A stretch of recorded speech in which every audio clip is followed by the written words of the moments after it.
Glenn Ignacio is retired U.S. Air Force Special Operations Commander. He's on the show all the time and joins us now. And I think you'll be very interesting to speak to about this, Glenn. We don't know, first of all, what the president's going to decide. All we know is that he had a meeting in the Situation Room. There's options on the table. The meeting just wrapped. This nuclear site, though, let me use my tablet and go through some maps to try to look at things. Nuclear sites in Iran, see how many of them there are. I think it was last hour I was pointing out that Natanz, which is right in here, is one that people talk about, but the one that now people are starting to focus on even more is really on the side of a mountain, literally, Fordo, which is right there. But if you look at it on the map of Fordo, when you look closer, you get a sense of how deeply buried it is in tunnel entrances, checkpoints, in terms of how many centrifuges and the like are buried. How can you get there? Well, Israel doesn't have the capability. Only the U.S. does with this, the B-2. All right, so that's where you come in, Glenn. Tell us about, again, this is a hypothetical discussion for the time being, but tell us, first of all, about the B-2.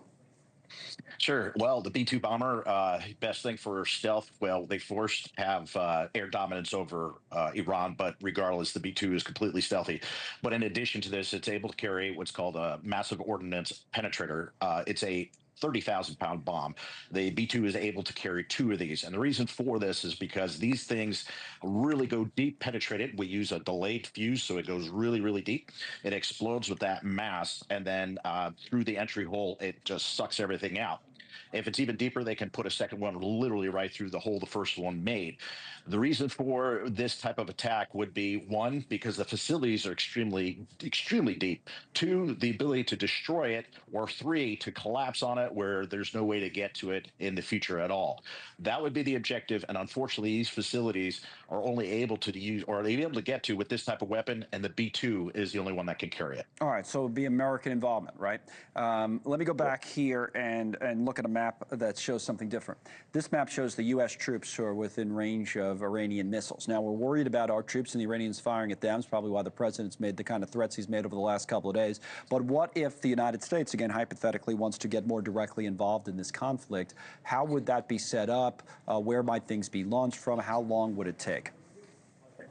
Well, great question. I mean, as far as anything on the ground, I would say, and I'd hope that we wouldn't do anything on the ground into Iran whatsoever. Right. There's also a tertiary thing, is that we do see uprisings, and if there's a regime change from the Iranian people, outstanding. However, we saw a massive movement of air refueling aircraft going through the Atlantic out into Europe and down into that area, which usually has fighters and other aircraft in trail.